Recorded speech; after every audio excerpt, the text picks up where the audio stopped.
All right, so this week you guys should be starting to make your PowerPoint slides. The two things that would be due would be the works consulted and your beginning your PowerPoint. Um, so I put this PowerPoint on there just to kind of recap a few of the more important things to keep in mind as you're putting this together. Okay, so number one, you want to make sure that you are including in your PowerPoint the info that is required. So you have a copy of the rubric, look at it. It tells you what needs to be included in that presentation. My advice is whatever is required to be included, you title a slide with that. So if, job outlook is required. So I would have a slide titled Job Outlook. Uh, Source 4 is required. I would have a slide titled Source 4. Again, I put a sample senior project PowerPoint in your folder as well.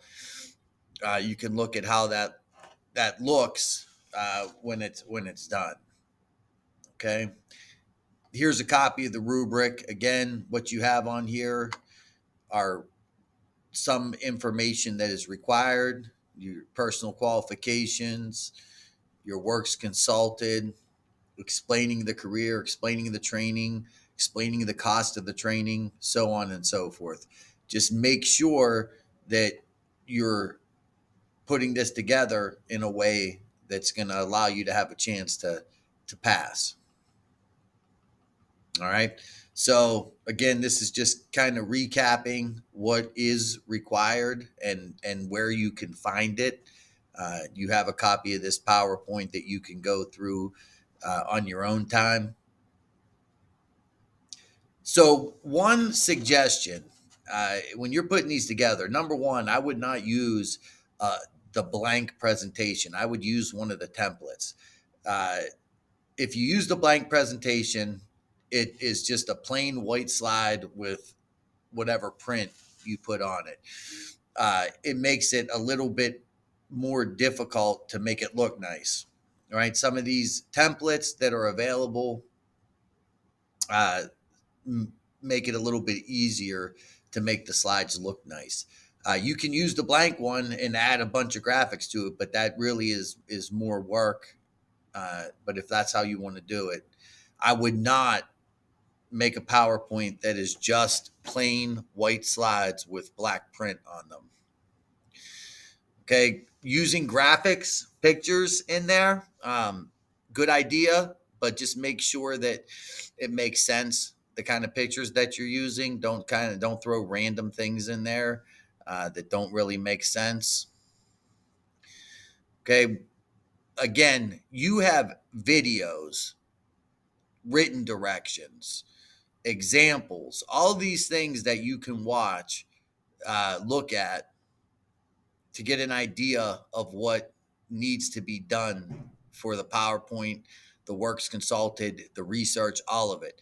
Uh, Please look at that stuff if you haven't.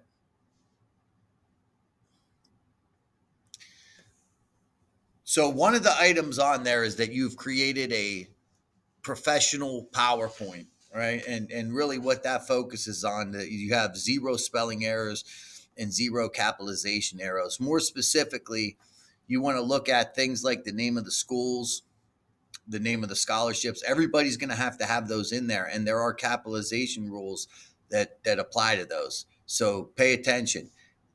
PowerPoint has spell check. So if something's underlined in red, it means it's spelled wrong. So take a look at it. Follow directions for the works cited page. There's one way to put it in. So real simply, it should look like this, not this, right? All that is the difference between how I pasted them. So this is pasted correctly. This is pasted incorrectly, right? So